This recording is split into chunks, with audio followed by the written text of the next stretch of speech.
Call to order the Board of County Commissioners. This is a budget hearing on May 12th, 2017. Please join us for the Pledge of Allegiance and salute to the flag. I pledge allegiance to the flag of the United States of America and to the republic for which it stands, one nation, under God, indivisible, with liberty and justice for all. I salute the flag of the state of New Mexico, the symbol of perfect friendship among united cultures.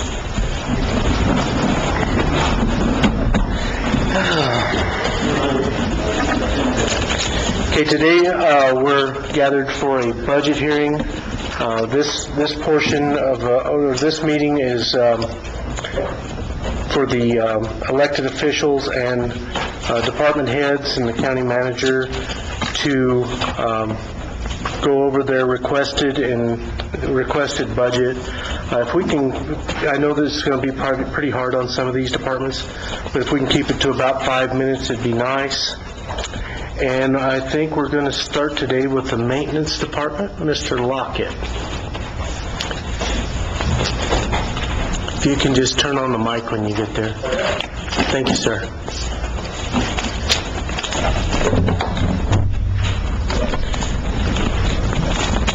Good morning, everybody.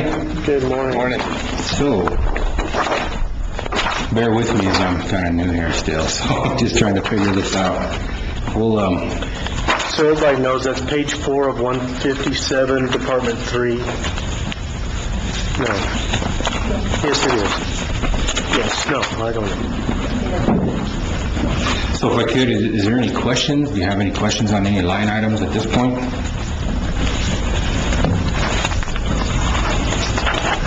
Anybody have any questions for Mr. Lockett?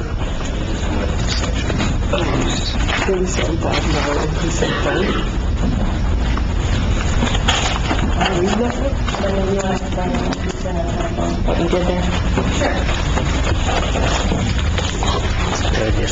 Okay.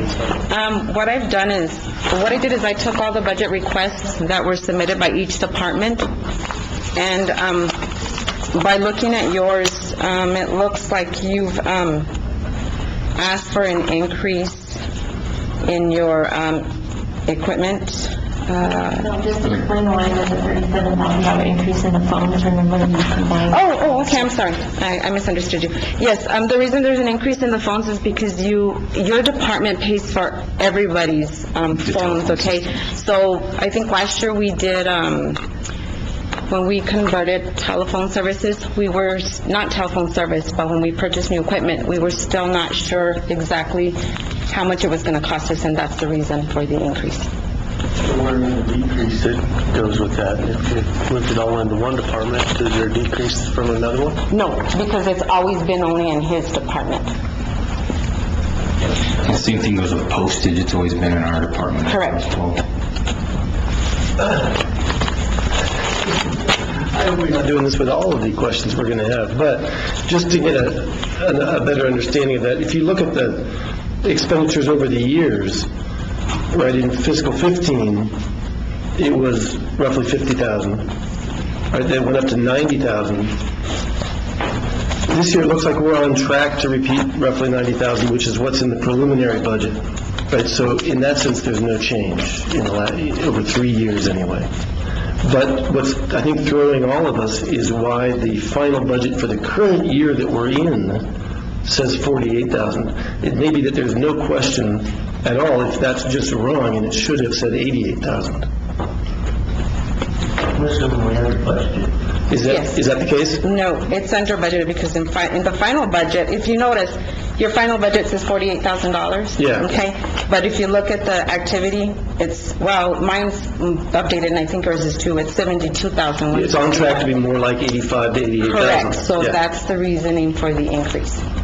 Right, so I guess the point I'm trying to make is it's not really even an increase, it's just that for some reason, we budgeted based on fiscal 15 instead of based on fiscal 16. Correct. We Okay. were under So budget, does is that what make it sense? is. Over. All right.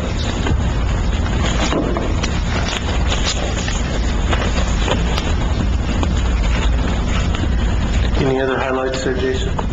Looks like, Other than group insurance, and we can work on that? Every single department's going to have that. We're gonna do away with it. Do away with it, huh? How is it that we're planning on a $20,000 decrease in utilities? I mean, it's obviously been going down each year, but That's what it's based on. It's going to be based on past history and looking at it, and that's how we base the budget. We're not counting on some of those 5 new solar installations to decrease this, right? No. So what we do is we look at the usage or the up to, take an average of each month times 12, that's how we come up with that number. so it's a $25,000 decrease from 14-15 to what you're budgeting for next year. What accounts for that decrease over time? I mean, it's obviously decreased over time. Why is it going down? Utilities? Yeah. Are we doing less buildings or? No, I think One of them's been moved out we of just that. go with what we've had in the past, and I think it was just over budgeted. There hasn't been any differences as far as buildings on the utilities. It's just the utilities have been over budgeted. I can tell you too, there's been a few new like air conditioning equipment that's been put on the courthouse. That stuff's a lot more energy efficient. And so from that retrospect to, doing a little bit of lighting upgrades that we've done from T12s to T8s, that type of thing does help out with that. I know too that, the convention center, it wasn't being used at full capacity. So that's a lot of rooftop units that sit there and could run that were, just during construction phases weren't utilized to their full benefit. So, it could have been lower. That could have been some of the reason too. So then, with the convention center coming on this year, Excuse me, the convention center has its own department, so that actually won't come out of here. No, it's not included here. this is all new to me also, so. Me as well. Okay.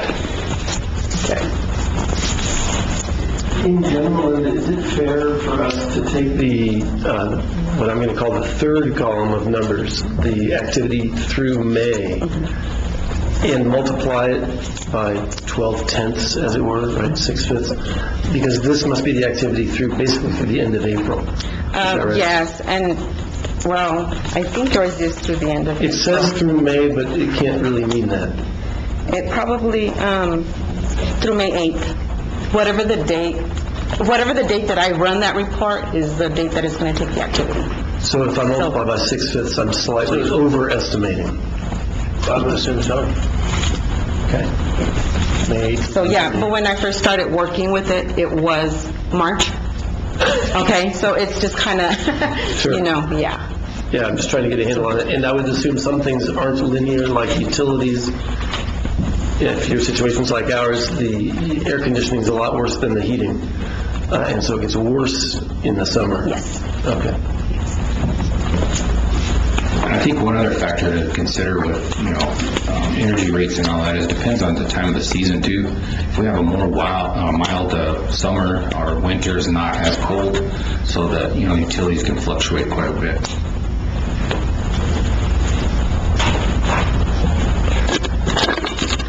Anybody else have any questions for Jeff? Jason? No? Thanks, Jason. Thank you. Madam Clerk? How are you? I'm good, thank you. What page are you on? I am on page 5, Are they in 4 there? of 15. That's nice. We pretty much kind of looked at the budget and aren't doing a lot of increases in very many places. Turn the up on the other. The one question that I did have is, let's see here, on 40105-5008, it looks like back in 17, we were given $30,000 as an approval for budget, and I did notice that we really didn't use that. I wasn't really sure what it was for. What I'm assuming it was going to be used for is maybe updating of our record books, of our old books. What number line item was that? It's line item 5, it's 401-05-5008. That's under Bureau of Elections, Elections. sorry, yes, sir. Printing and publishing? Yes, we were given $30,000. Now that I'm looking at, we didn't use that, but it was approved. I did lower that to the 3,500, thinking it was just printing, but I'm assuming that it was going to be used to update a lot of our old record books, which are in dire need. So I am requesting that it does stay at 30,000. I apologize because I did put 3,500 on there. And that would be for beginning of restoration of a lot of our books that are in dire need of being redone, maybe digitized and then preserved. And then be taken out of your user fees after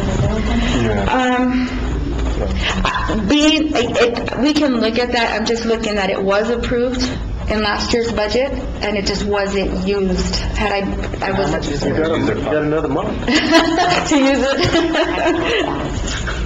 Approximate. I have to look at that one.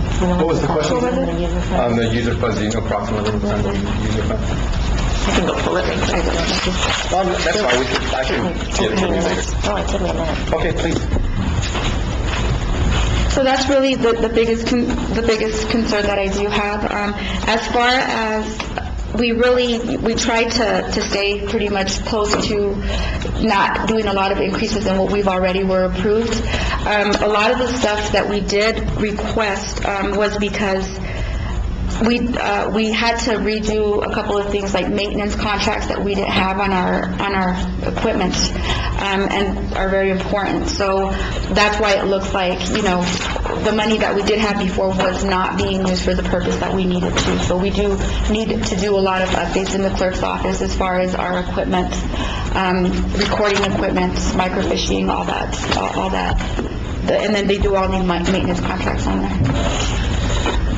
Oh, yeah, you're I do. you got plenty of monies in that fund, so, yeah, I remember when we were there, we replaced all the desks and put the rolling system in the back, and...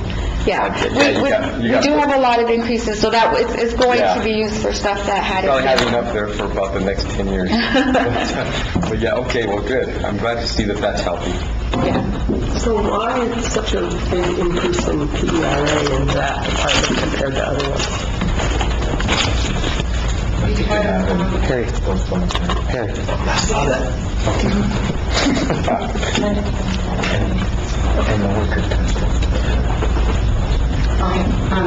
The reason there's an increase in CRA is because there was a change, your Bureau of Elections director, that position had not been filled, and now it's been filled, so it comes out of this fund.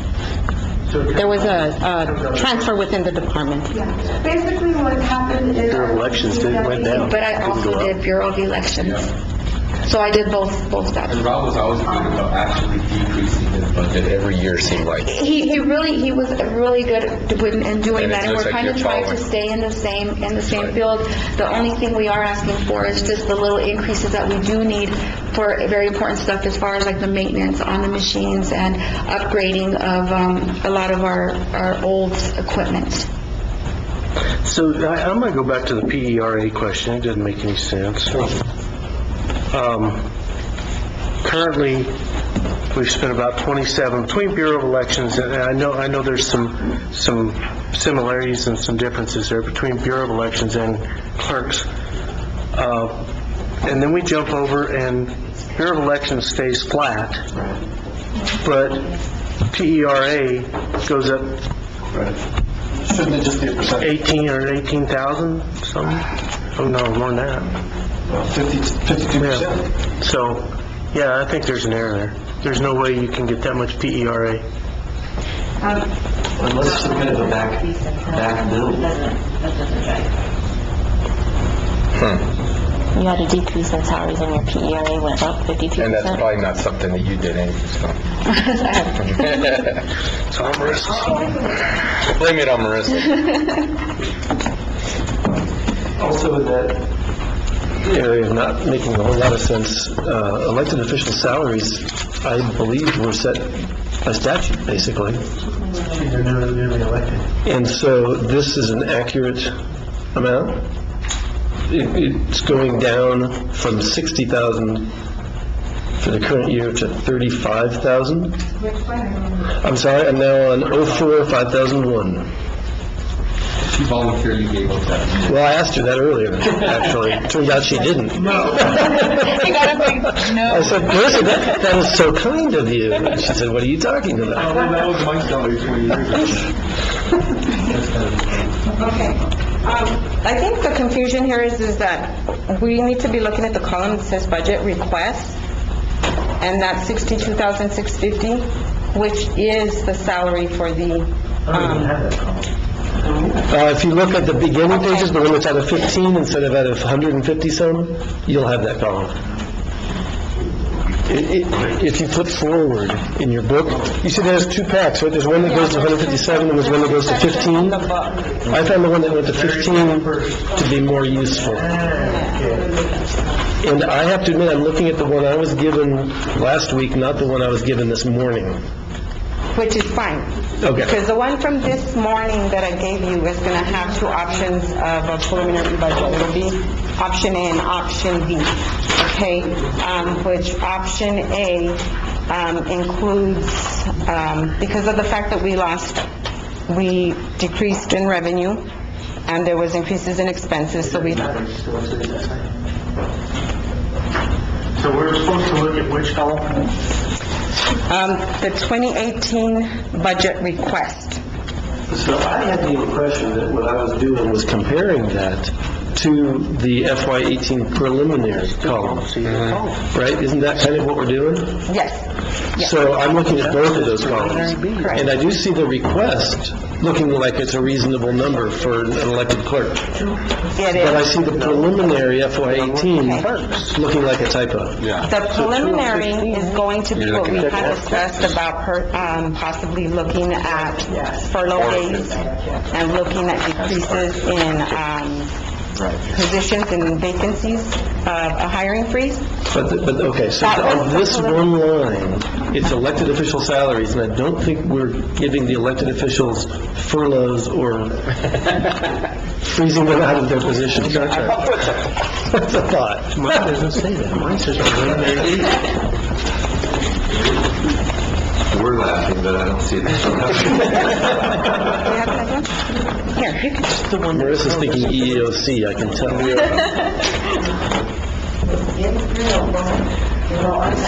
I still don't actually understand how we... I just think it's an error. I think that's right. And it's not a big deal. Get your money. So If the figure 35,417.76 shouldn't be about $20,000, about $30,000 higher. Oh, yes, you know what? There was an error in that, where we kept Robert's salary. I did that, but I corrected it. Okay. I had kept Robert's salary under elected official instead of putting him as a full-time. I didn't switch the two salaries between So the budget That's request what it is. is 62,650. Okay, 49? So I want you to be looking at the budget request, that column. It's in the one that's directly behind the first blue tab. Yep. Right. And the budget request is 62,650. Right, and the only problem is apparently the salary went with the person and not with the position. in the budget. That will be changed, so we'll be good when it's changed. Which I've corrected it and I've corrected it.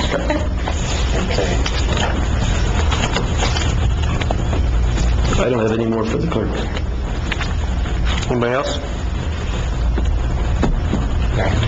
We've kind of done the Bureau of Elections unless you got more questions on I that. counted that as the clerk. You counted that? I never assume, because then you'll say, what about this? Good point. Okay, so we'll move on to Mr. Turrieta, the county assessor. Good morning. Good morning. Good morning, Commissioners. I only have one request, and everything looks okay. I have had some discussions with Linda and also Mr. Brown. We had a complete breakdown, and thank you very much. Appreciate it, Harry. The only request I ask is to restore the full-time position that was left vacant due to an internal promotion. That's the only request I ask. That's it.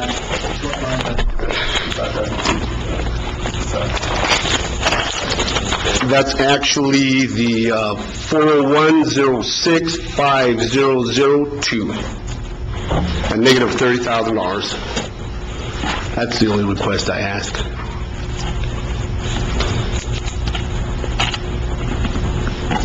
And tell me why that is vacant? Because actually, I have my Chief Deputy Matthew James, and his position was open, yeah.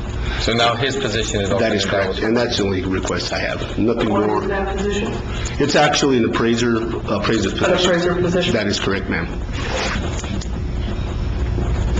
Okay, once again, I'm showing a positive.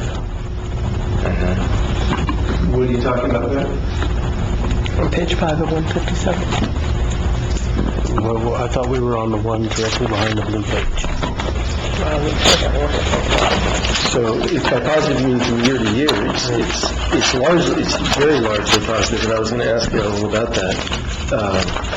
If we stick with your request, Yes, sir? He's requested, then the amount of that line will have gone from 176,000 2 years ago to, what looks like it's going to finish out at about 230, 225, something like that this year, Yes. to 275, which is a pretty dramatic.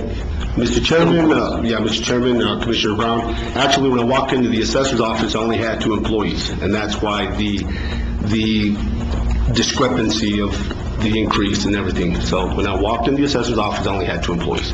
More were authorized, but there were only 2 Yeah, there. and I actually lost 3 employees in 2015. That's the reason why.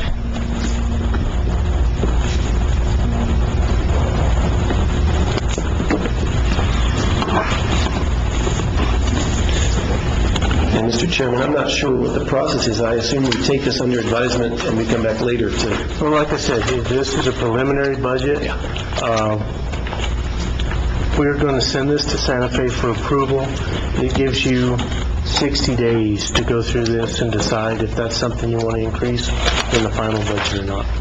So, I mean, is now an appropriate time for me to say it sounds reasonable to me to fill the position that the chief deputy used to occupy? Well, we aren't going to approve it today, but you can say anything you want. We're Right. going to approve it on Thursday. Okay. Any other questions?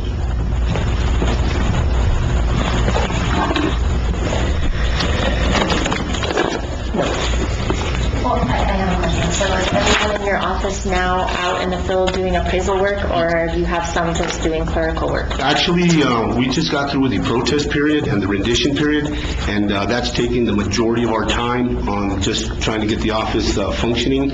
And yes, we are going out in the field. We are going to be starting the reappraisal, possibly after we get through with the protest period. Everyone's going in the field, all of your Yes, employees? yes. And is it fair, I mean, what's in the appraiser fund where he hires his The own? reappraisal. The reappraisal fund. Yeah, that's actually for the temporaries for the... Most definitely.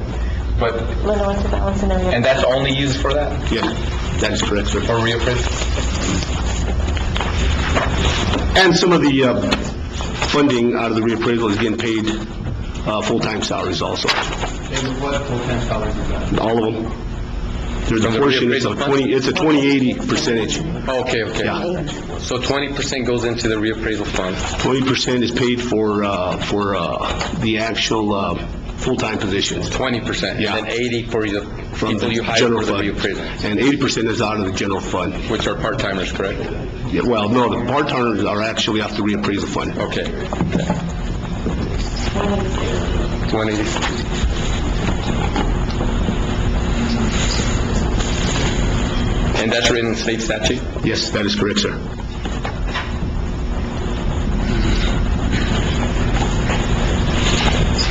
Not a problem? Thank you very much. Thank you. Take that under advisement.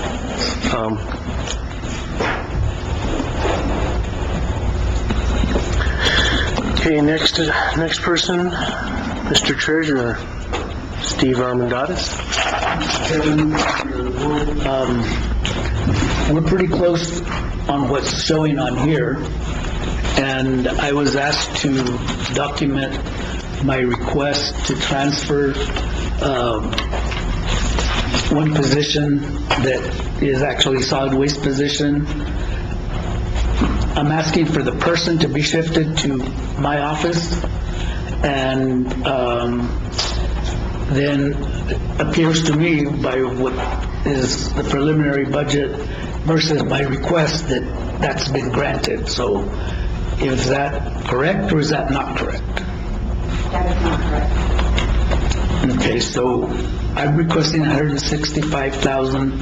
Your preliminary budget shows 165,000. This was very preliminary, so we've already have another budget, 2 other options that are being presented to the commissioners, and so that position will not be in there.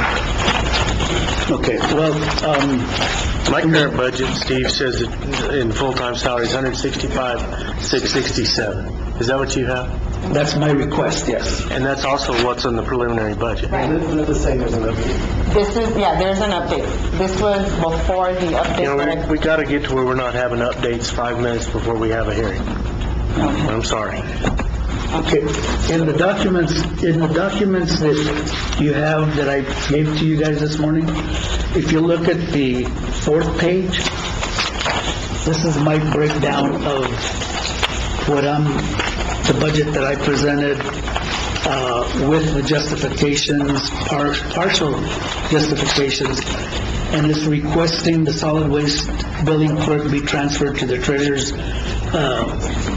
delinquent account specialist position, and then the solid waste department would have to hire someone at an entry-level position, and the figures reflect that amount of transfers at the current rate of pay for Ted to remain. I spoke to Mr. Maldonado and other officials from ASME, and they said they have no problem with the request. So that we would basically end up hiring a new person for solid waste billing clerk, and that's, if you look at that column, that's where I'm showing the last column, of $47,010.18. I understand and I realize that the funds come from different pockets, so to speak. But basically, overall, it's the same, take it out of this pocket or out of that pocket, so I'm just asking it for him to be shifted over. So that would be, my entire budget request with the shifting is 369,000 versus and this is... Why isn't the solid waste department requesting that new entry-level position instead of you? I'm not asking, I'm just saying that by default, the solid waste department would have to hire someone if the transfer was made to... But you're not going to change Ted's duties, are you? Yes, absolutely. Okay. That was gonna be my question, is he gonna be doing the same? I thought he wanted Ted doing the same thing, but administratively under him. Well, I figured that if he was going to be transferred, or if you're trying to transfer a position into your office, I figured that position would have to be open to the public or open to the internal employees in order to get into that position. And that would be the process that we would... But we're just looking at the budget now, of course. Internally, but that's what the position... But that don't guarantee that he's gonna get the job. It doesn't So guarantee the it, no. salary might be different. Maybe. Because if that's an entry position in your office, I'm not then it's... asking for an entry position. I know you're not asking for it, but don't you think that's right? If it's a new position, it should be an entry position. Not necessarily. This is my department. I guess I'm you view asking- it This as is you- what I'm asking for. Yeah, okay. I know what I need in my department. I'm sure you do, but if it's an And if- interim position, and I approve the budget, I'm gonna ask these questions. Okay, and I'm sorry, Okay. I'm not arguing that. Just wanna make sure. That's not the point. Okay, so anyway, this is, I mean, I don't know what numbers have changed. I mean, we just barely saw this for the first time, just a few minutes ago. I mean, my hiccup first was, okay, I already took 62.65 as my entry-level salary, and now it's showing 61.203. I mean, as the commissioner stated, you know, we're not going to furlough the elected officials, so why should there be a change there? That's whatever. Some departments changed, some didn't, so. Anyway, the justification is here for the position. Real quickly, if you look at, as I read this to you, if you look at the third page, this has a heading A, Authorities Tax Receivable Report Extract. That's what it starts with. Basically, if you look at the left-hand column, right there where it says 2 years outstanding balances, you'll see how it's dramatically grown. In 2009, it was $107,000. This last year was $683,000. As we saw the increases occurring in those departments was when we first started asking for this position, which has been denied at least 5 or 6 times already. If you look, basically the decision, I believe, that has been made to reject the position is that people have looked at our 10-year collection percentage, which remains constant pretty much, 96.91%. But it's deceiving, because if you look at the outstanding balances have just continued to grow as more taxes are being billed. Right now, I'm not really counting the increase that we would try to realize, because, you know, we have a very narrow window in which to collect this. We have from now till July the 1st to reduce the amount of accounts that are going to be turned over to the state, July the 1st. But our attempt is going to be to get this person in place during the next fiscal year and start working on those accounts to reduce this amount right here, to also reduce the number of accounts that are going to the state. If you look at the lower part C, it shows how much the penalty and interest has grown that we have been paying. It fluctuates, and to the right is sort of an explanation of why it's been fluctuating. The cost to state way back in 2009-10 was only $55 per account. They increased it to $75 per account. They saw the increase, they said, oh boy, we got a good one here. So they eventually raised it to $125 per account. And that brought them a whopping $108,000 during fiscal year 12-13. These are the things that I'm trying to address. You can read this more at your leisure. I don't think overall the request is unwarranted. You know,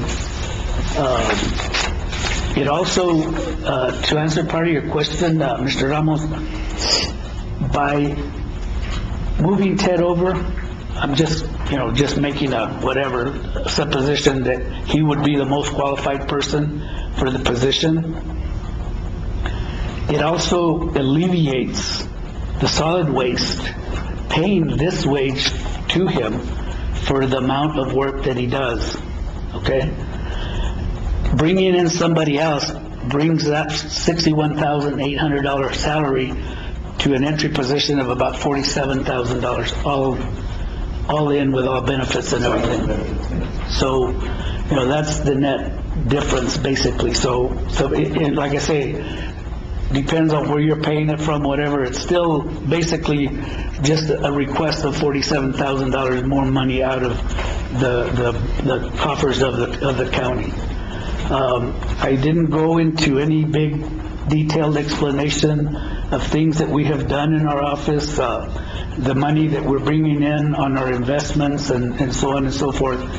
That's part of our job. That's not something that's going to change this. But, you know, we are looking, if you look at the second page, this increase we're projecting is about $232,922 for the county. Coupled with the 3% increase for the other authorities, we're looking at about $425,000, $426,000 more or less that we would project to be bringing in by this, you know, which goes to the county. I mean, that's revenues to the county that the county has not realized before. So,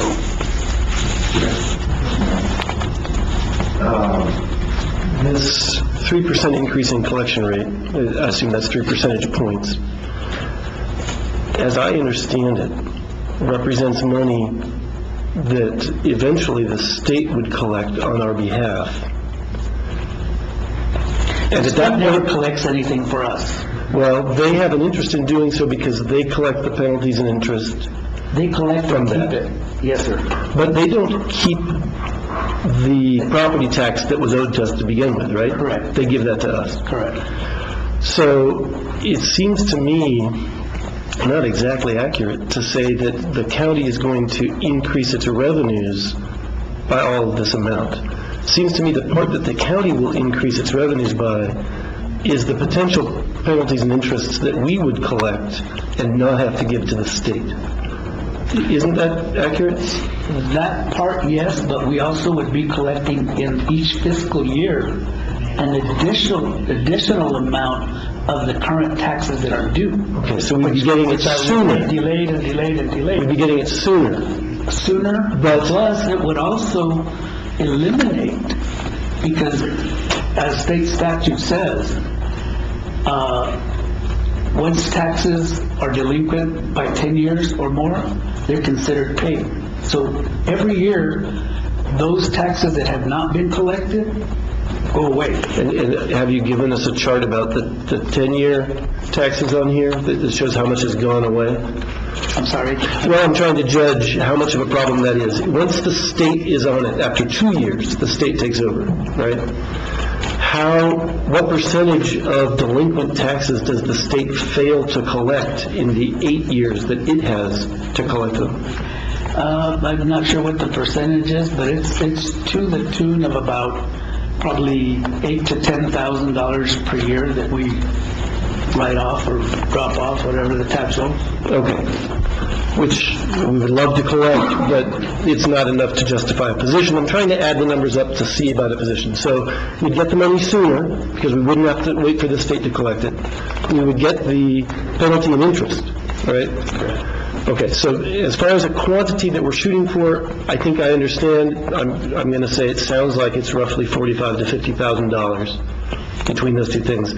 And now I want to understand the practicality of it. My feeling, and I haven't had to go through this, so I don't know it, is that the state has some significant advantages over the county when it comes to collecting delinquent property taxes. Is that not true? They don't have a bigger hammer than we have? Well, they have the threat of... Like selling the property? Selling the property, but... Which we don't have, correct? Correct. Okay. So hiring a new person, my point is, may not change the perspective of the folks who are delinquent on their property taxes. It may actually be the bigger hammer that's the reason they pay. Not exactly, because, see, currently, as you'll see on that bottom part, first time we sent out the letters, because we saw this creeping up, we saw this increasing, and we said we need to do something. So we tried to send letters to the delinquent, those people that were getting ready to be turned over. And we had a marginal success. So there might be some folks who just need a letter. Well, we were, which is similar to what the state says, other than we don't threaten them saying, we're going to sell your property. But you have to agree that's a significant threat. Well, it's enough of a threat that it makes the people alert. Some people don't realize. See, this is another thing. We're also requesting more money for notices. When we get a tax bill returned to us from the post office because somebody's changed their address, we have tried to address it. We don't have the personnel to fully address it, but we have gone through, and we need to put more notices to tell people after the fact, once the tax bills are out, to tell them, if you had a address change any time in the last year, going to the post office and notifying them is not enough. You need to notify the assessor's office so that they can do the tax roll, keep the tax roll correct. Because as much as we have worked, and one year we worked so diligently to get all these accounts, track everybody down. We actually subscribed to a people tracker system.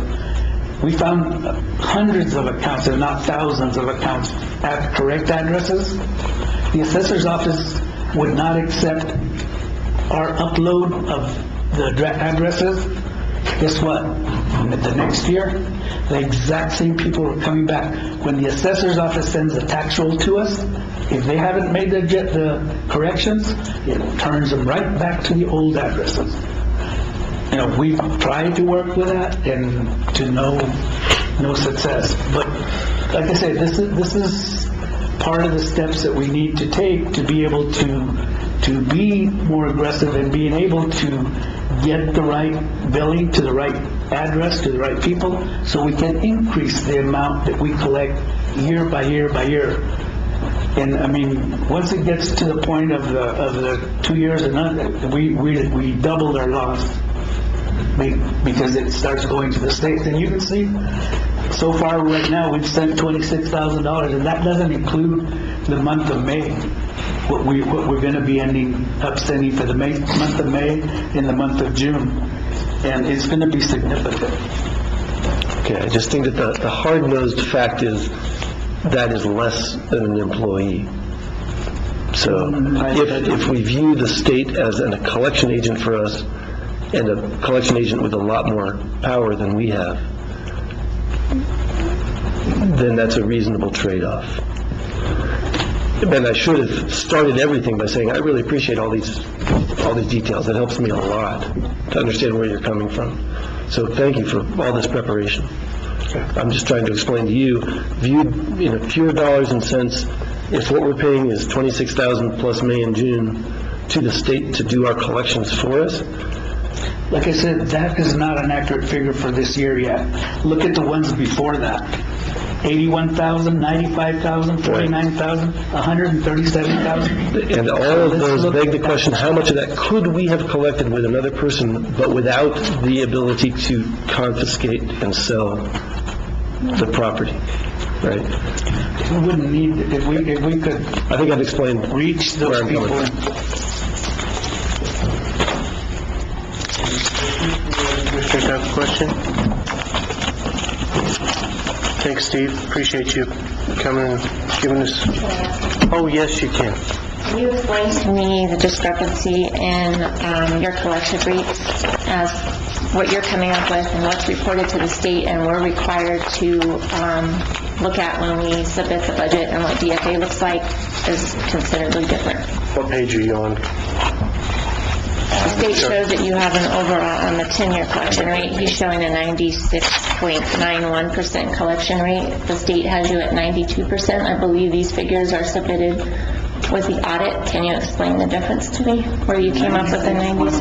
9% is a 10-year collection I rate. understand that, and that's what the state requires, and what I'm telling you is they show you at a 92% collection rate. I'm asking, where is the discrepancy?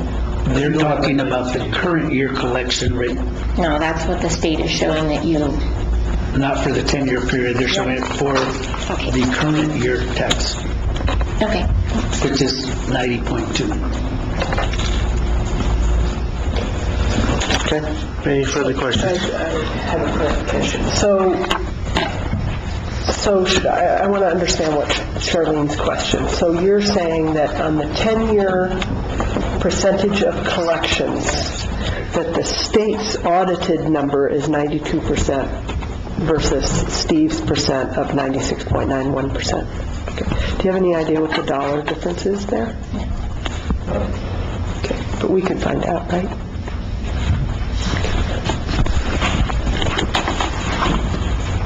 Sorry, was that on this paper that we're, it's before us, or is that? Okay, thank you. About 4%, another $12 million, which would be the difference, is we bill approximately $12 million. So 4% of that. 36. Okay. Further questions? Further discussion? Thanks, Steve. Appreciate it. Mr. Sheriff, where you at? There you are. How are you? Commissioners, in reviewing my budget, what I did throughout the year in just keeping an eye on the budget, there was some line items that did save some funding and some line items that got close to overhead spending. And what I did when I submitted my budget request is I asked to transfer from one line item to another so I wouldn't ask for an increase. I was working with the current budget that I have. So I see that that's been done on the preliminary. The only adjustment that I see that I just noticed was on the sheriff's expense. That's the preliminary is requesting I take a decrease on that. The reason that I kind of want to stay with the amount that I had requested is that's a catch-all that I use to purchase, pay for certain things that are not on other line items. And I try not to use it as much as possible, but if it's necessary, I use it. So I was hoping to just leave that at the request that I had.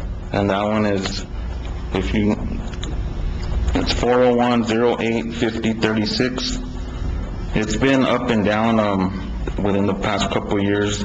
I try not to expend that money as much as possible, but like I say, I use it as a catch-all in case I need it for something else. The main request that I have asked for is to replace some of our vehicles. Currently, we have we do have 11 vehicles that are over 150,000 miles that are being utilized out on the street. I'm concerned with that because of the high mileage, not just because of the mileage, but the wear and tear on the vehicle.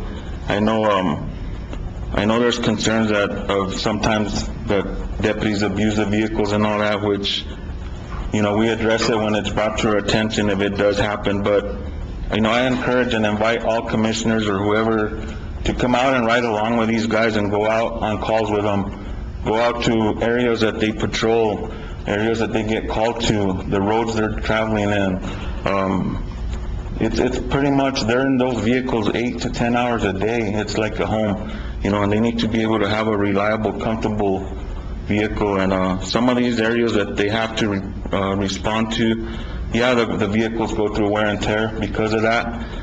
So I'm just asking for some help. I know that we had tried to get it through the legislature, and that didn't go through as far as I know. And in my request, I had requested 4 units. We've been utilizing a lot of Stone Garden units that were purchased previous years before that. These are the high mileage, and the federal government's pretty stringent and strict on us supplying equipment and stuff, and I think we need to start moving forward. Within the last couple of up to 3 budgets before, I have tried to save money and move money over from certain line items, using Law Enforcement Protection Fund to purchase vehicles. So we have been able to start replacing some of these older Stone Garden units with county funds. But that's being frugal throughout the year that I try and do to save money to get some of these vehicles replaced. And that's all I'm asking is a little bit of help with that. Like I say, the safety of my officers is a big for me, and it's something that they utilize every single day. They're in them every day. And the other thing is they need to be safe out there. And they're responding to calls at certain speeds, and, I mean, over 150,000 miles, that's a lot of wear and tear on some of these cars.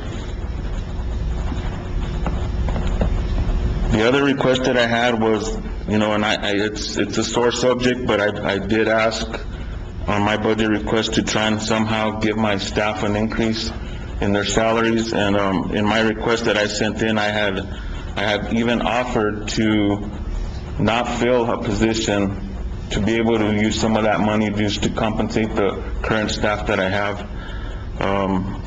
Currently, I have 3 that are going through the state police background, and actually they're in the final stages of getting picked up.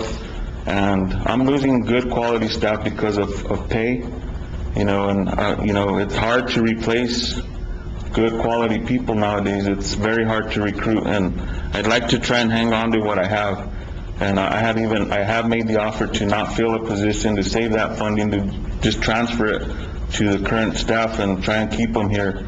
I know it's not much on one position, but it's an effort that I'm trying to do to try and keep what I have. Other than that, I don't have anything else unless you guys have any questions. There's one, I'm hoping it's a glaring error. On liability insurance, your requested budget fixed. And that, I've been flipping back and forth, but I didn't get to that line. So even though it's fixed in here, that's interesting, all right, and the one we got this morning doesn't have the requested. It just has 2 versions of preliminary. So I can't tell that it's been fixed on the request. I assume that one of these has to be... I don't think it is, Brett. I think we've seen scenarios A and B from the county manager, not from the departments. Am I correct, Charlie?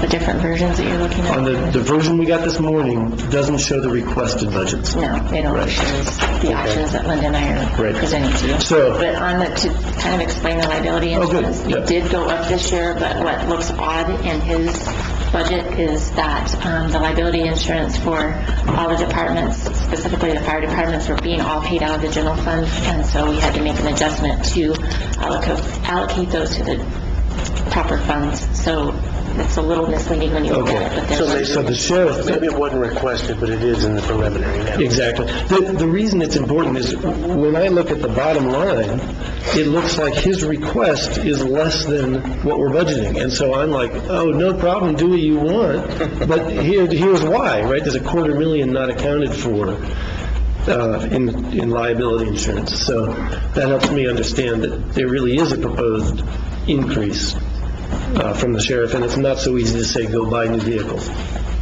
Right? That liability insurance is... I'm not even convinced that 250 is an accurate number. Is that for sure accurate? The liability insurance? It's a 1/3 decrease. That's a remarkable... From the last year's budget. And they don't send that to us till we're well into, we don't know what those rates are at this point, so we sort of... So 236 was right. That's what we paid for last year. Yes. Okay. Well, that's not going up month by month? No, it's a one-time. No, it's a one-time. It's a one-time. And That's why it doesn't always work. And they send us that invoice after we're about halfway through the fiscal year. Well, that's very good news. It's remarkable. Is that because the sheriff's department's done a great job of So is there any place... keeping out of trouble, exactly? Is that budgeted for at all? It's not even in this budget. And besides Stone Garden? I'll explain where we're at at the end. I think they're going to be in the Okay, budget. that's what I heard. That's what I was... Any other questions for the sheriff? So, you want the sheriff's expense to go back to the 5,000? Yes. From the 1,500. And it looks like, once again, correct me if I'm wrong, it looks like you requested $1,714,000 for salaries, and that's what's in the for exactly what you requested. Actually, 24 cents difference is in the preliminary. Well, actually, I didn't, from what I was told with the budget is, because of the salary structure, that salary survey that was done, everybody that was below the minimum was going to be increased. I did not request, that was that's automatically going to be done with all the employees that are in my office that are below the minimum. And I was told that that budget was, that adjustment was already done without me asking for it. Okay. And we don't get involved in the question of the actual salaries that the deputies are paid, right? We just approve this total number. So if you hold a position vacant and you want higher salaries, you go through Charlene. That's good. Okay.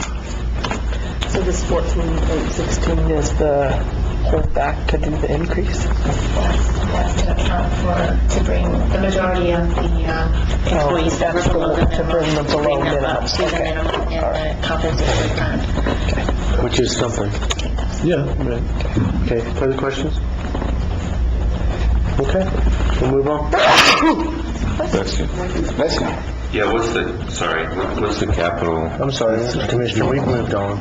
You probably wish you had what's the capital $150,000 capital outlay? Vehicles. He's counting the vehicles. Okay. And is that, I don't know how much these specialized vehicles cost. Is that 3 new SUVs? What is that? That would be 4, hopefully 4 Explorers, Ford Explorers. But that's, yeah, if we ask for capital outlay, it would be a good thing to ask for, but unfortunately, state's broke. Well, he's asking for operational funds Right. to pay for capital. Right. Okay, Mr. Moore. Mr. Chairman, Commissioners, in the fleet maintenance, we didn't ask for any more money. It's awful tight by the end of the budget, but we've been able to survive, so we're just going to leave it as is for now. Stay flat? Anybody got a problem with Earl staying flat? Not at all. All right. Is Billy here? No. That's it? Or is it the roads part too? Yeah, but he's a J. Okay. So, the probate judge is good with her budget, or she'd be here. The planning department, Michael, Misha Larsh. Thank you, Chairman. Yeah, on the initial budget request, pretty much flatlined across, other than a few items, which was the equipment maintenance, have a plotter and GIS software that was never accounted for. We've always had the cost, but in the budget it wasn't there. However, after making the budget request and working with diligently with County Manager Charlene Webb, you do have the preliminary where you can see that I have agreed to several major cuts, which are okay. We can work through those in my department.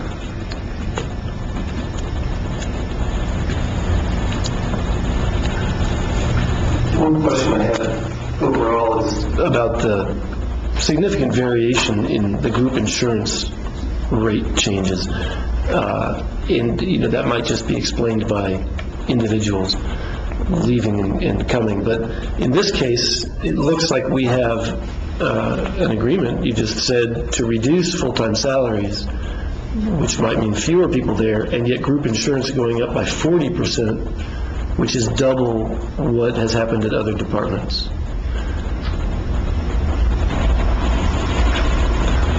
Possibly just a mistake. When I get to the end and what we're going to propose to you, there's a decrease.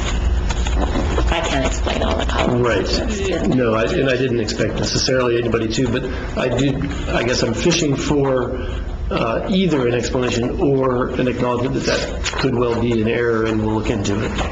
I'm going to say that's an error, we'll look into it. These numbers up by Thursday. Or else it could also be like changes in the coverages within the department. But I'll take a look at it. Right, it would imply that for some reason the planning department is getting a better package than the other departments, which I suspect is not true. Right. Anybody else?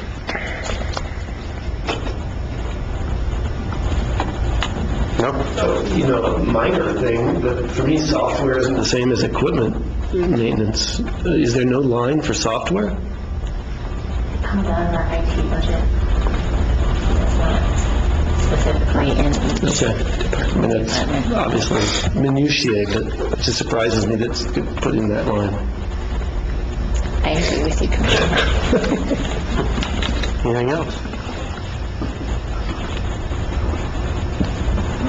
No. Thank you for being willing to make do with us. Appreciate it. Okay, back to Earl on roads. I bet it's not flat now. Well, it's flat. Pretty flat. Actually, it's not too bad. We did have a position that we haven't filled yet, talking with Charlene. I don't want to do away with the position, but we just want to freeze it for right now. I had a welder that retired, and right now I've got 2 certified welders down there, and one currently going to school to be a certified welder. So we were going to hire a labor position to fill that thing, but right now with these tough times, I think we can get by this year with the people that we've got. And so the only thing that I did request was to move about $20,000 out of the fuel and put it into the full-time salaries. And that would be to cover any upgrades that I have, taking a labor, putting him on a truck, or a truck driver and putting him on a blade in case I needed it, and which we usually do every year, especially with the truck drivers, because I've got 4 trucks and only 2 actually classified truck drivers, so I've got everybody pretty much cross-trained down there to do anything. And that was the only thing that I did, was just change some money around. I didn't ask for any more money than what we've got.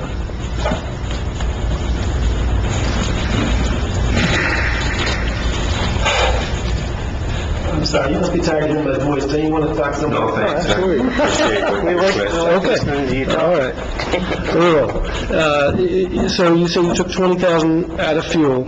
I assume you're referring to the difference between the final budget this year of $195,000 and your requested budget of $175,000. Is that where you get the $20,000 figure? Well, I take 20,000 out of the 195 is what we've been getting. Yeah. I put it into the full-time salaries, and then I see that there's probably going to be some more money taken out and be utilized someplace else. Okay, maybe that's the answer to my next question. It looks like what we're going to expend this year on fuel is well below what we budgeted, right? We budgeted 195, we're at 91 now. I assume things pick up as the weather gets better. Well, the thing was, when gas prices were fluctuating so bad, and so there was one year that we ran out of money in our fuel, so they put some extra money in there, because we never knew what the gas prices were going to be, and that's kind of why it's always been 195 for the last few years.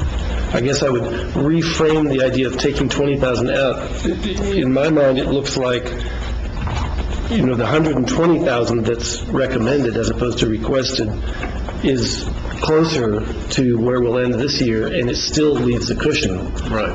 You agree with that? Yes, sir. Okay.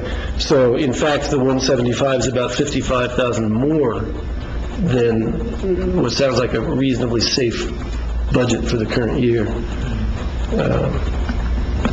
Okay, thank you for agreeing. That's one point. Okay, the only concern that I did have was down on the rural addressing signs.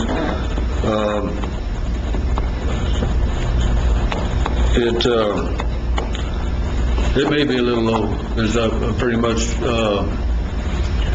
responsible for all the signs in Grant County on there, and we usually try and make one big order, and it's usually towards the end of the year, and that'll take us through until we're almost the end of our budget deal on there. And even though we do get them off state contract, I think we just placed an order that was about $4,000, and that's buying the post and all the assembly for the signs too on there. They last pretty good until hunting season rolls around, then everybody uses them for target practice. That's when we start losing a lot of signs. So what's the difference between the rural addressing signs that you have in your budget and the ones Misha has in his budget? The Chairman, Commissioner, the signs that we have in our budget in my office is when somebody comes in and gets an address, we assign them an address and we give them the signs to place on their property.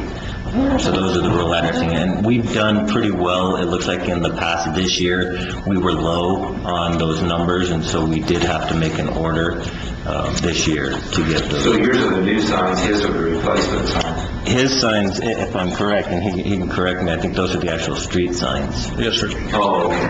versus the numbers. Stop signs, yield signs, street signs. So, do we, just to jump back to Misha real quick, do we charge for those real address signs? No, we don't. We should. Just a small fee. We should. That's water under the bridge now, but And I'm not saying that I need the whole 5,500, but probably a little bit more than 3,000. 4,000 work for you? Yes, sir. And I have a question that is for Charlene, but it relates closely to your budget, and that's about the Forest Reserve. Is there any progress on getting that funding reinstated by the feds? They have introduced a bill to fully fund security rural schools for 2 years, and then they're also looking at a permanent funding mechanism for security rural schools as well as build. Actually, the Orrin Hatch bill goes retroactive. Right, for 2 years, for this year and next year. Yeah, I thought I saw that in the naked news. So if that happens, it looks like what we'll be getting, I've lost my figure. Do you have an estimate for what that would be, given that it's retroactive? Well, we would get back what we lost, which was Which was on the order of... roughly 310,000, 308,000. Okay. Plus the current year funding. So we would do a budget adjustment request, and instead of a transfer of 1 million, there would be a transfer presumably of half of that or something like that. Correct. Okay. Thank you. Anything else, Earl? Anybody else have questions for Earl? Commissioner Billings? No? All right. All right, we're going to do the airport department. Mr. Villa, are you going to do that? Yes, sir. Thank Do you have an introduction?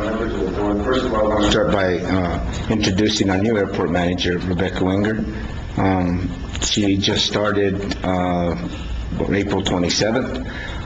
So if you want to say a few words, Rebecca, and introduce yourself.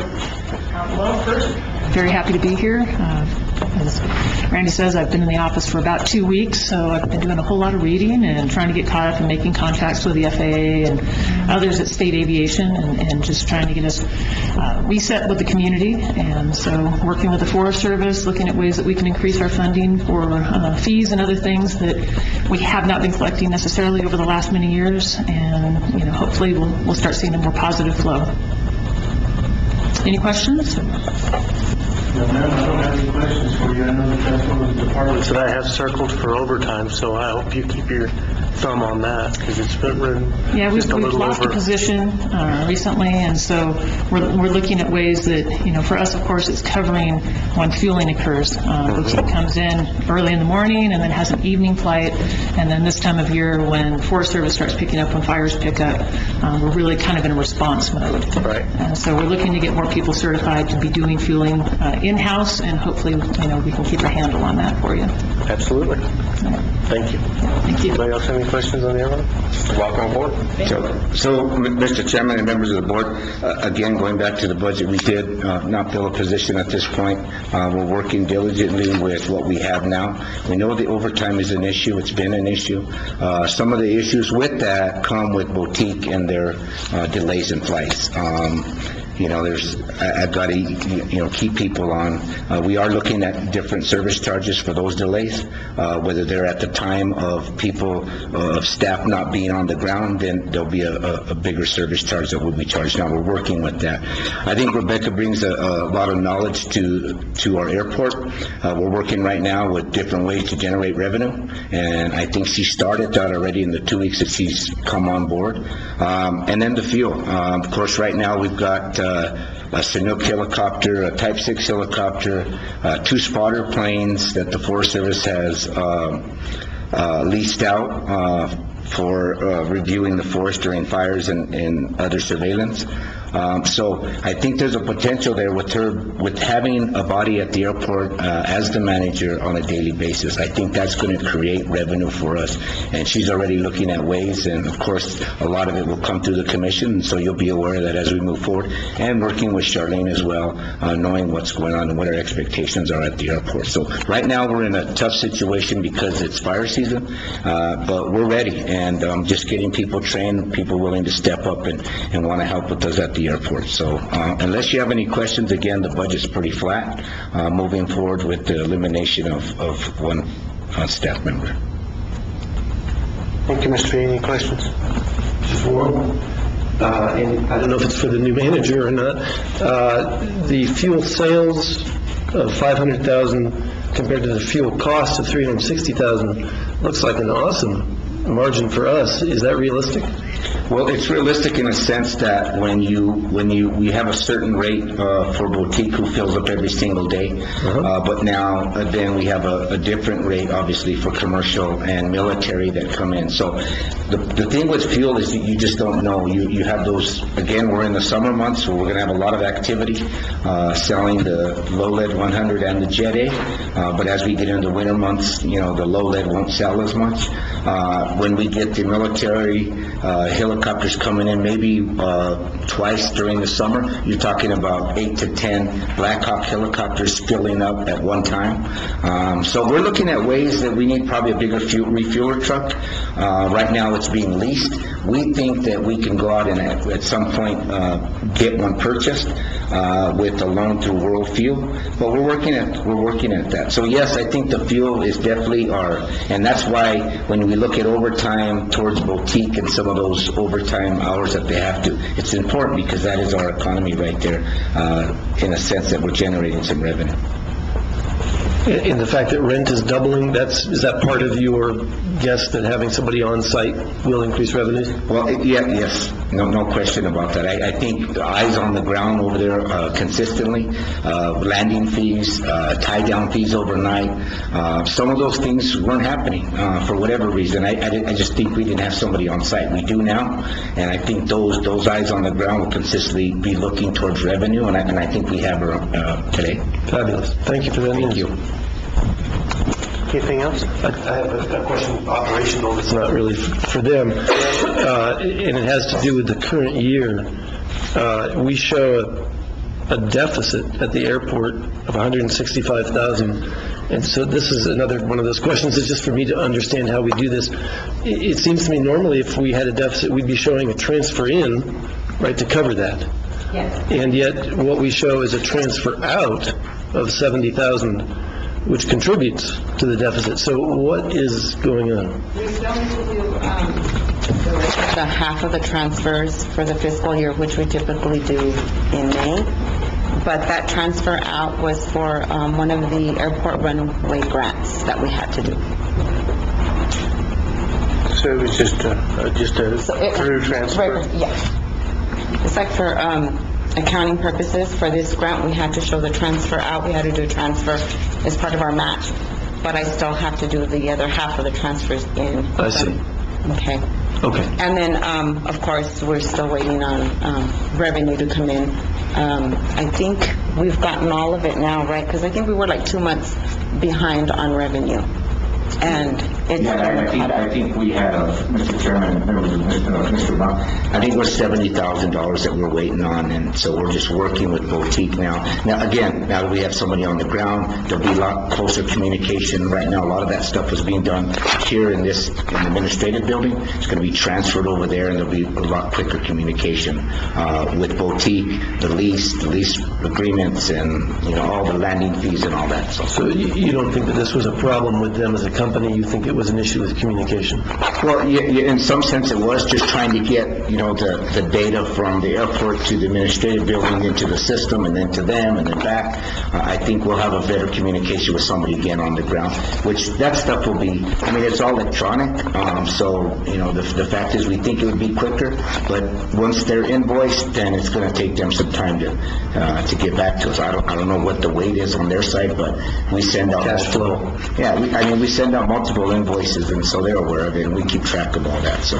They're expanding fast. I wouldn't be surprised if their cash flow isn't really tight. Well, and I think at this time too, and I don't know if Rebecca's heard this, but I've had several talks with them now. They're looking at expanding here and maybe adding another flight here that would go to Phoenix and back. So that's something that they're looking at. And so that's the thing. So when we look at that, when we look at Botica, we look at aviation, there's always changing in schedules, and so we have to have staff to make sure. And that's one of the agreements we have with them. As long as they're purchasing fuel from us, we will have staff on the ground. And this is a much broader question, but thinking about them expanding leads me to think, are the federal dollars for rural airport subsidies in any danger? Well, I mean, that's something maybe the county manager can answer. I haven't really heard anything besides what you hear on the news about where they're going with aviation and infrastructure and all that. There have been some cuts at the federal level. One of the items that caught my attention in President Trump's proposed budget was cutting of essential air funding, which would basically eliminate boutique. Okay, that's why I'm asking. So that's in his proposed budget. He hasn't made a lot of headway with his budget so far. Be thankful of that. That doesn't happen either. All right, thank you very much. Thank you. Okay. And I understand the manager's going to take care of detention? Madam Manager? So in the corrections fund, we're seeing some decreases in revenue. As we've talked many times in various commission meetings, a decrease in the facility distribution. That's down significantly. We had budgeted $65,000 this year, received $38,000. We don't anticipate that getting any better based on budget figures we've seen from the state. Gross receipts tax is down a little bit, and we're also seeing a decrease from the town of Silver City and the number of inmates that we house for them. So that's contributed to the decreases in revenue in corrections. Mr. Carrillo had submitted a pretty significant capital expenditure package relating to DVRs and cameras. In the meantime, we have found a somewhat local provider who can make some repairs and purchase equipment a little bit cheaper. So we've eliminated that capital expenditure. So for the most part, his budget is remaining somewhat flat. Any items that were not being fully utilized, we made cuts to. So trying to just make do as best we can there. Any questions? No? Yeah? That's one of those that the overtime's got to get under control. Let me go through the overtime. Yes, the overtime is entirely out of control. I'm not happy about that at all. I understand there's a significant amount of overtime in detention, but this has gotten completely out of hand. So what I have directed them to do is, for a 90-day trial period, starting June 1, is move to 12-hour shifts to see if we could eliminate parts of the overtime issues. There is some abuse, starting to see some patterns of abuse as far as sick leave, which results in overtime, results in burnouts, so on and so forth. So we are going to try the 12-hour shifts to see if maybe that will not help with those costs. If it doesn't, they can tell me I told you so, it's not going to work. That's the 36-hour work week, you mean? No, well, it would be we would create 4 shifts. We run 3 shifts now, we would create 4 shifts. And we're hoping that it would be 4 on, 4 off, to where maybe it would eliminate some of the 4-day weekends that are occurring, people calling in sick on Friday, Monday. We have an eye doctor appointment on Friday, Monday, so on and so forth. So we're hoping that maybe this will help with that somewhat. I've seen it work in the past, so we're going to give it a try. We have to do something. That's your prerogative. I agree with you. And what is the capital outlay? I'm sorry if you said it and I missed it. I probably was talking too fast again. It's for DVRs, cameras, equipment. Right, I thought you said it, but I didn't absorb it. So this amount is a reduction from what he originally asked. This is the amount of money that it's going to take to do it locally, as opposed to what he was originally asking for, correct? Say that again? No. So I'm cutting that out entirely, because what we've done is we found someone who can actually repair this equipment, but instead of, we can repair it, and he's also found a cheaper vendor to replace the DVRs rather than, I'm not even going to look at that. I'm going to tell you what we're doing with the budget. And we're cutting that because we have, and I apologize for that, and we'll do this differently in the future. So I'm telling you what my recommendation is for that, is we will not spend $36,000 on equipment that we don't need to spend at the same time, that we can get repaired or we can purchase cheaper. And we do have an extra DVR available now so that we won't be down in the future. We were able to do that out of this year's budget. So if we have one that goes down, we can replace it with our spare, have the one that's inoperable repaired, and then always have a spare. That's the goal. So which line is it? The 6 capital outlay line 460565028. 5028 at the bottom of 11. 028. So I'm asking because I'm now looking at the new sheets we got this morning. Two. Okay. Isn't it still there? It won't be there. Oh, that's my problem. That's what she said. She's going to go 50 property. That's right. That's good. What people tell me gets overridden by what my eyes see. That's right. Well, I'm having the same issue, so. Okay, thank you. Any questions on detention? It's a tough one. You got to maintain enough employees to where nobody gets hurt, but you also have to be diligent every day of not overspending your budget, because as you can see, things are tight. And when they take advantage of being able to take days off and make somebody else get some overtime, what it does is it hurts all the other departments by taking away from them, because we have to fund them. Well, I'm glad to see that you're doing the trial. We talked about that. Okay. Commissioners Department. Mr. Chairman, Commissioners, when we looked at areas to make cuts in your department, we've made several. I don't know what you're looking at. I'm going to tell you what the proposed cuts are. Operating expense was an item that wasn't being fully utilized. There wasn't a $45,000 cut there. We also had some grant match monies budgeted that we don't anticipate needing.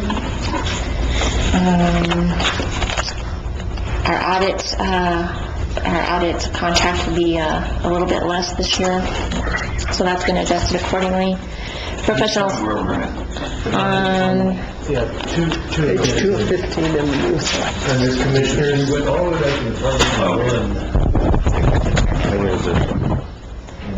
I'm not going to tell you what column to look at. I'm not going to tell you what column to look at. I'm just going to tell you what my proposed cuts are. Professional services was another line item that was not being fully utilized, proposing cuts there. We have eliminated the commissioners' discretionary funds. infrastructure funds. Infrastructure funds. Unemployment insurance over the past couple... Tell us that again, sorry, I just got found the page. Do you want me to... I'm sorry, but I have to see what you're talking about, or I can't keep up with you. So that's why I was trying to get to the page. Sorry, I can't Tell us talk about the discretionary fund. It's been eliminated. Okay. It's no longer there. And what did you call it, Chairman Kessler? I don't know. I always call it Infrastructure. Okay, thank you. And what it was a fund where, when we had money, if you had a park in your area and you wanted to improve it, or if you had a facility in your area and you wanted to improve it, it was a way for you to take a little bit of money and go put it in the Gila Library, or the fairgrounds, or the park at North Hurley, or wherever.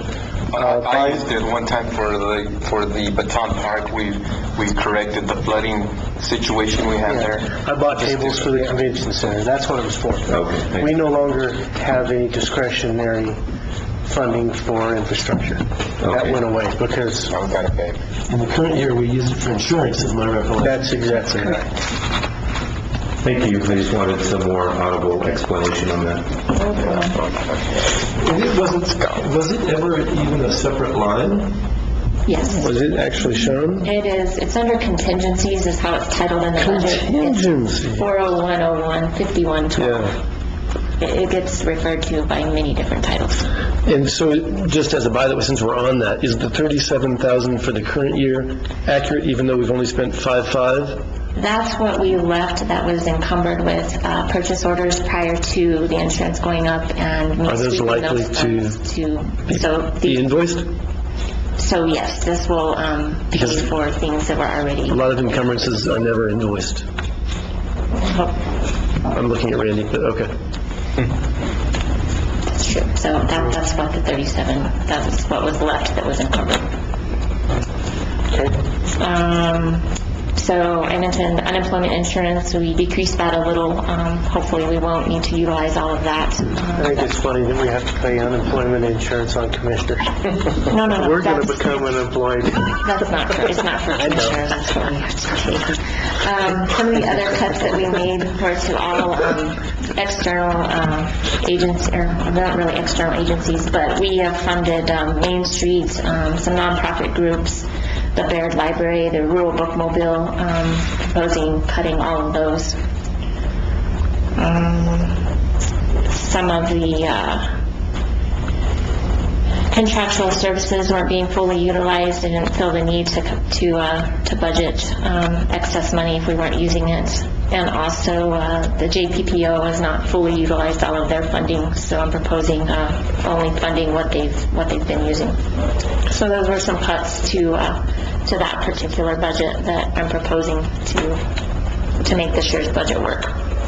What were those contractual services intended to be? Because that's a chunk of money. It's sort of been this catch-all thing if we needed it for professional services, like for Steve House's work, or for, it's sort of been a catch-all over the years, and it's not been fully utilized, so I needed to make some cuts, so if it wasn't being used, I cut it. It was used more when we were doing more things out there, because we would use it for initial planning,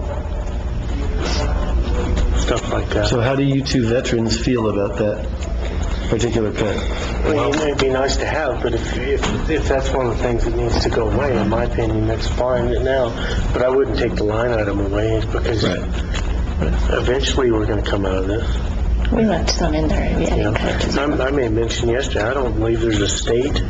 I mean, in this state, I don't believe in this state that there's a municipality, a county, or a subdivision thereof that's not having monetary issues right now. School districts, all of them, everybody's challenged. We're just going to come through our challenge way better, because we spent the last 3 years figuring this challenge was going to come. We just got to quit overspending, because there's not going to be any more revenue.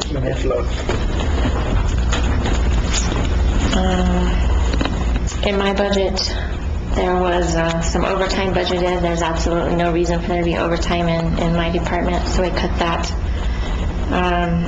So we're in the manager's department? Yes, I'm sorry. And if I had questions on the commissioner, should I wait then? Oh, I'm sorry. No, go ahead. Is that all right? I was just jumping on. There are some items, well, let's see, you mentioned the operating expense going down from 95 to 50,000. Why leave it at 50,000? When I look at the track record over 3 years, we haven't spent, more than 18,000. Since I had cut everything else so heavily, it was just to make sure we had, if something were to come up that we had to replace, or that we had somewhat of a safe fall. But I can cut it some more if you want to. Okay. I think that's good. Oh, all right. Well, I would support cutting it more, but I haven't been here that long, so go ahead. So what you're thinking about it is an operating contingency. Yeah. So, what I think about it, it's not in the manager's office, it's the commissioner's. And I don't know what expenses we have, since, mileage and per diem and fuel, those are covered elsewhere. I guess I was having trouble figuring out how we're going to spend more than 20,000 on operating expenses unless we're going to start ordering pizza. It's not necessarily dedicated just for your particular budget. There's a lot of items that come out of a commissioner's budget that pertain to many, many different things, many different areas. We're talking about 5183. No, 5027. 5027. Operating expense. So it's just been, it works roughly like the sheriff's expense line. There's been just various items that are taken out of it. I can't speak for what happened before here. I'm not accustomed to this type of accounting. I was a little more particular, and I wanted to know what came out of what line. So it's kind of just been various items that I couldn't even begin to. I'd be happy to sit down with you and compare to the last few years and go through it. But I think it's just an area, there was a little bit of fluff there and we're down to where we have to cut to the bare bones. We don't have a lot of choice. That was an area that I felt we could cut, but I didn't want to cut it too much and not have something in there in case something Well, and did not only happen. that, but now we have 5 commissioners versus 3, so that might be the difference. So, Well, that obviously is showing up in salaries and in insurance costs and stuff like that. and that could be an area if you all are traveling heavily, where we only had 3 traveling before, that we have that in the budget to be able to do that. Well, that's where I'm moving line next. item The transfer. mileage and per diem line exists for that, right? It is, but that, I did not increase that for 5 commissioners. That was used for 3 commissioners. There's 2 more of you now. Yeah. Well, don't think you 3 need to. more that may travel more than the last 3. So it was just, it needed a little there just in case we needed something. So I agree with what you're saying, but I didn't want to. I mean, starting my junkets yet. Does have any other questions? I didn't, that's my point. I think you're right to leave mileage and per diem flat. I don't think that the new commissioners are inclined to travel that much more. And I would say somewhat embarrassing to have fluff when we're asking other departments to cut. So the 50,000 for operating expenses, I'd support cutting that more. Okay. I'll take a closer look at it and We did cut contractual services by 100. No, So I have a question. Let's go back to this operating expense. 110,000 For a too. minute. So, I don't understand how this works, but let's just say that one of the other departments that doesn't have the opportunity to have fluff, as it were, if there was an emergency, could this be used for that? yes, and it has been. So it could cover any department in the county, an emergency in any department? Yes. I think that's the thing we need to look at, is we need the history of what this has covered. We have a better understanding before we just say, let's cut it. And that's, I guess that, I would hope that you would have, somewhat faith in Linda and I that we're looking at this carefully enough to know. I did go back before I recommended this large of a cut to look at what has it been spent on. These things, yes, I can see them reoccurring, but yes, is it something that could be used if, we had... The road department needed something. Yeah, if the road department needed something, if Marisa needed something, it could be utilized in many different areas. Well, I appreciate the $45,000. That's pretty significant. so in professional services, we've actually cut it below what we actually used this year. So if we were going to cut that, I would support putting some of it back in that. The professional services cut I'm was... interested in accuracy as much as anything. So I agree with that. And for me, the function that you two just talked about, it's a valuable function. We need to have an emergency fund. That should be covered in my book by cash carryover, right? We know we have cash there in case the roads needs cash. There's no reason to budget it under commissioners. If that, and I agree, and that's what it should be for, but then we have to wait until you have a meeting once a month, and then it has to be approved by DFA to have that money readily available. Okay, that's a good point. We would have to do that. Cash carryover, you're saying. If it's a cash carryover, then we have to make that budget adjustment to make that money available. Right now, But I'll take another look at it and see if I can't whittle it down a little bit more. I'm satisfied with your explanation, and I support you. The cut in the professional services of 15,000, that was where we were funding the nonprofit group, and so I have notified them that I'm proposing to not fund them in the future. So that's the $15,000 cut there. Otherwise, we left that the same. So that's part of the outside agency funding that, cuts that I'm proposing. Any more questions on your budget? No? Back to mine, cutting the overtime, no need for that. The manager's fund has had $12,000 budgeted for capital outlay, which I've also, in the last couple years, have let other departments utilize. We used part of that to buy furniture for the treasurer's office, some printers, computers, if someone else needed it. However, I don't have any needs in our office, so we're proposing cutting that to zero. Non-capital equipment, the same way. It was $12,000 budgeted there, proposing to cut that to $2,000. That would make any, if we had monitors go down or printers, we could still replace those. And so that's, those are the cuts to my budget. Any questions? There is a mistake, or I feel it's a mistake. We're showing an increase in mileage and per diem. I'm proposing a decrease in mileage and per diem, not an increase. So I'll get that fixed. A decrease of 6,000? Last year your budget was 9,000, it's currently... What I intend to do is cut it to about 6,000. I think that's fair. Okay.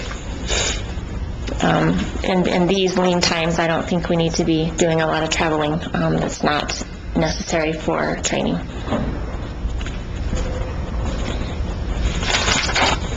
I concur. I could ask you later, but who's paying for my attendance at the National Association of Counties board meeting? Are they paying for that? The New Mexico. I'm sorry, the New Mexico. Yeah.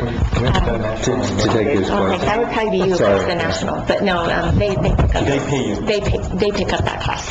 Okay, Not the so county. that county doesn't bear that? No. Okay, thank you. And then yeah, we pay through dues. We pay. Okay, all right. So they cover the expenditures for the board Once you members. get there, they give you a per diem sheet, you fill it out, send it in. Next week you get your check. Okay, thanks. So do you want me to summarize what we're doing simply, somewhat simply? Is this the very front page? Is that the front? Let me see your front page.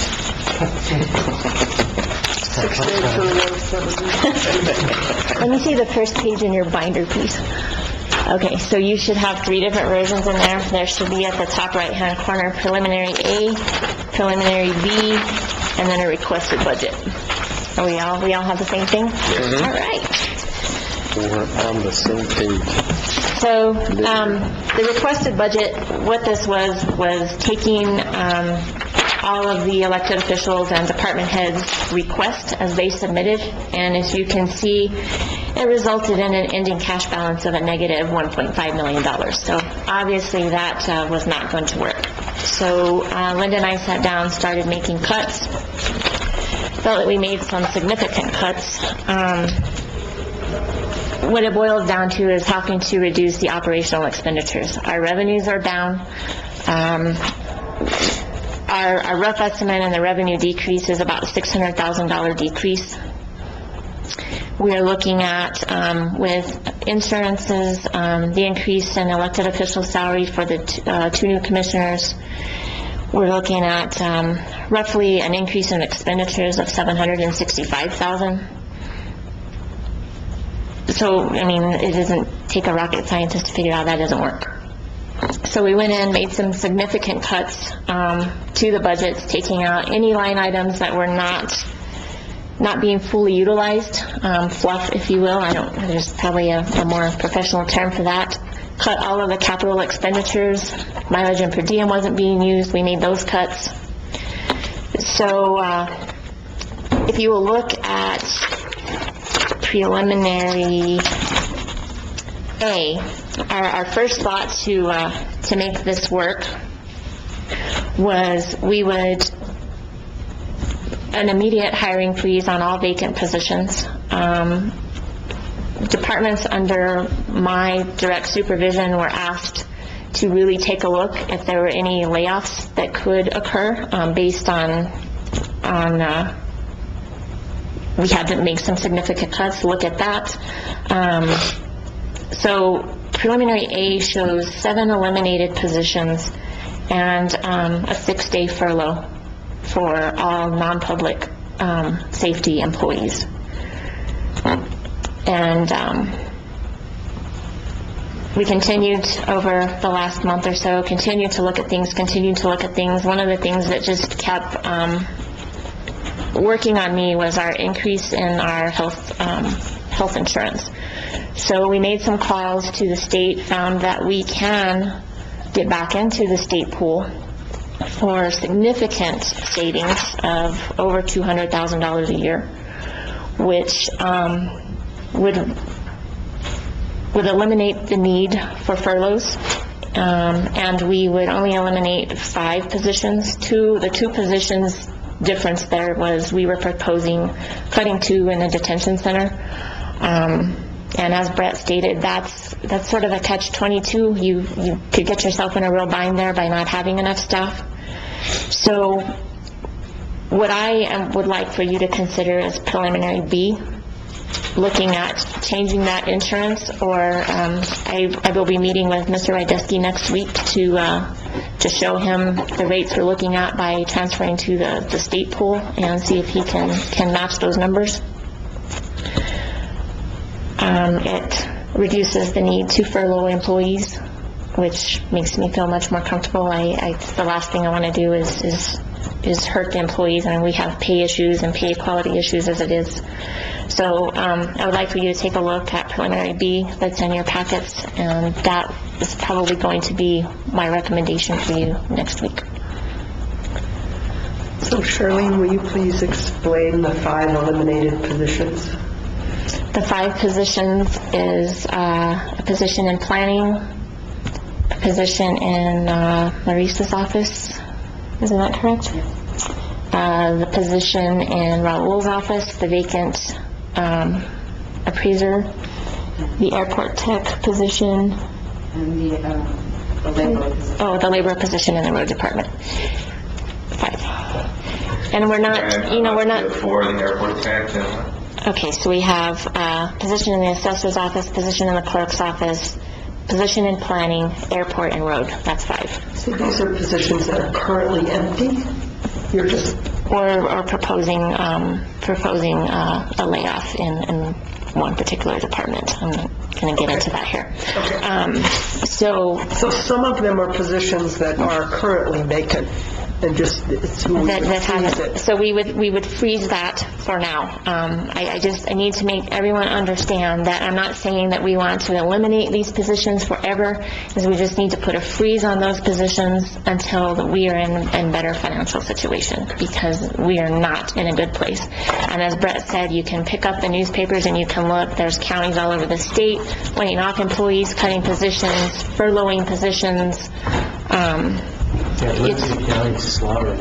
Valencia County, Rio Arriba County, even Eddy County, who's, they're filling the oil and gas crunch because they were always.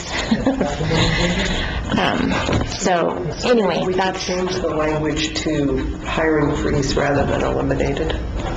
Sure, that was just our internal notes, but that's our proposal to get us back in a safe operating position. And if I may, I'm perfectly fine with the freeze. Actually, at the beginning of this process, when we did go to the NMAC, we kind of talked about it in our office and foresaw. We were actually in the process of interviewing. We had interviewed for this position already. With everything coming, we actually opted just to freeze it, and our office is perfectly fine with freezing. I would really like if it did change from being eliminated just to freezing, and we won't hire. I think we're very fortunate. My office is very competent and they're very efficient. So we've all pulled together and we're doing okay without that position, but we would definitely like for it to be frozen opposed to kind of eliminated at this time. So eliminated was Linda and I's internal note, so that's what it would amount to. We can all hope that Senator Hatch pulls a rabbit out of a hat and changes all this in the next 3 months. But we cannot, in good faith, budget that way. By the time the final budget comes through, we'll know exactly what copper is, we'll know exactly what PILT is, we'll have those numbers nailed down. Well, our copper figure is accurate. We've been provided that number. But as Brett said, we'll know where PILT is, we'll know about security rural schools. We should have an idea about small counties assistance. That's also continues to fluctuate, usually decreasing. So we'll have a better idea. We'll know exactly how we ended up this fiscal year and where our beginning cash balance is. And hopefully we have requested from all departments and elected officials to eliminate any unnecessary spending. If you don't need to travel, don't travel. If you don't need to buy it, don't buy it. Because then that will, if we can close out that fiscal year in a little bit better shape, then our beginning cash balance will be a little bit better than what we're projecting. And so we're hoping for that as well. Commissioner? So I have a couple things that I think in some way go together. You just mentioned the copper figure is accurate. My understanding is the copper figure will be twice what we've got as an actual figure right now. Right now it says 1.33 million. And that was the first half payment. The second half payment is identical, so it will be 2.66 million. And what's in the budget is 2.4. So an extra 220,000 for the current fiscal year.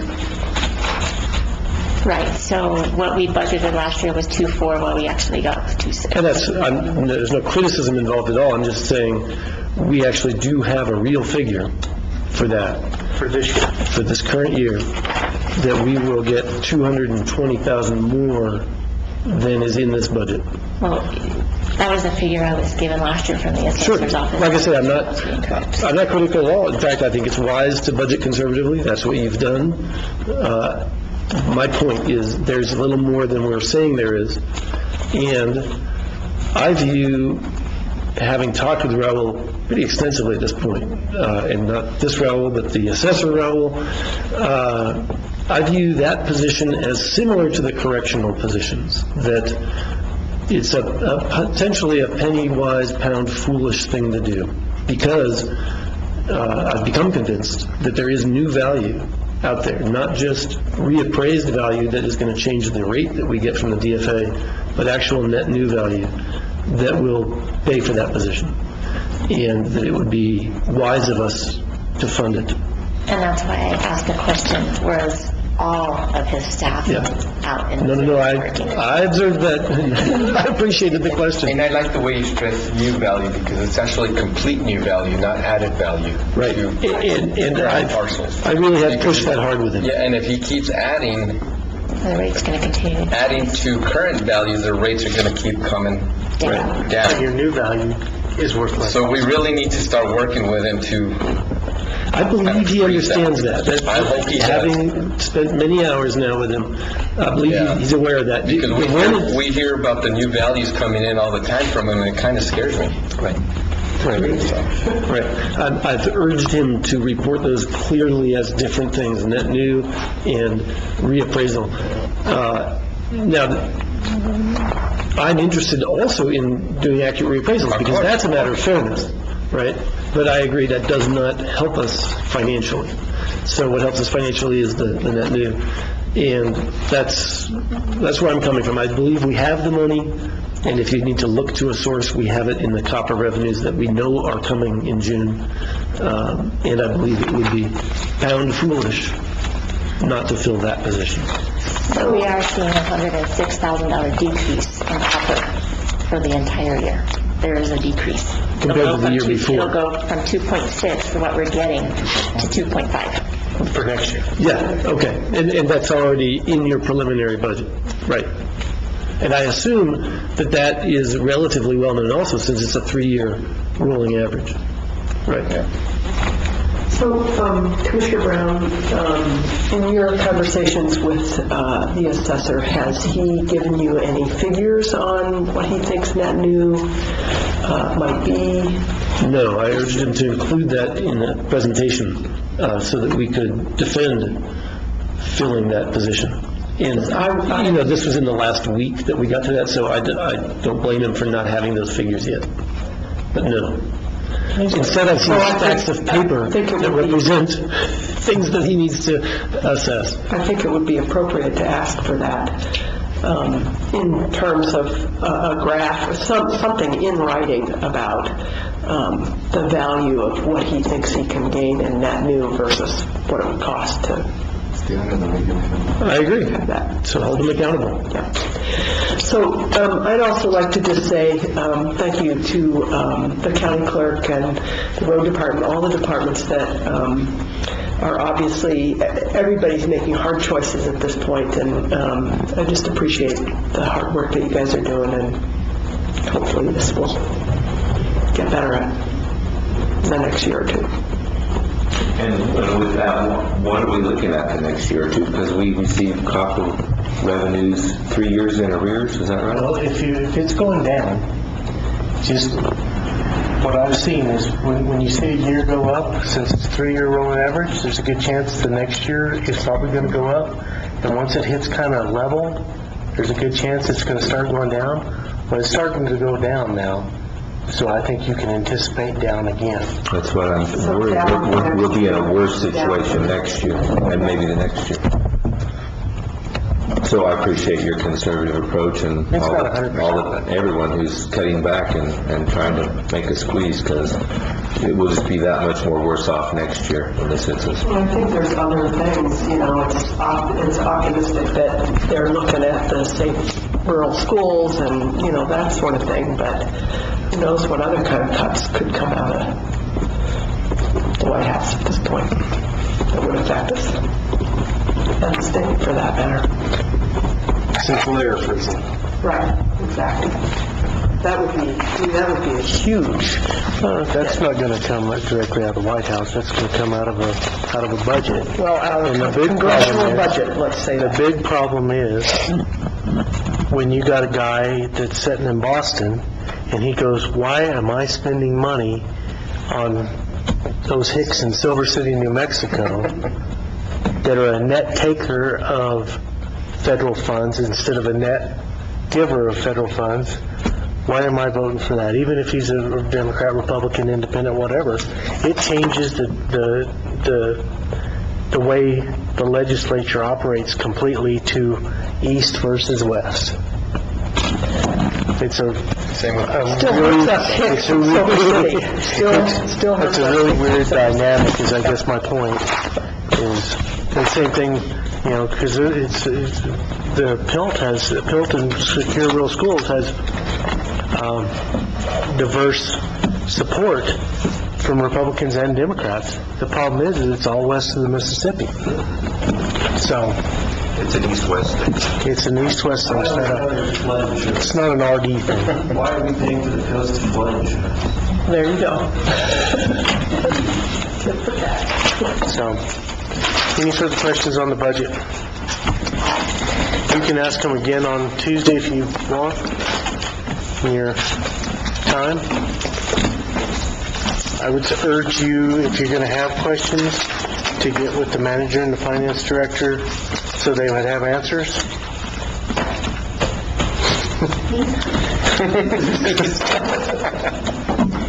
And at this time, unless anybody has anything else, I would take a motion to adjourn. All those in favor, signify by saying aye. Aye. Motion passes.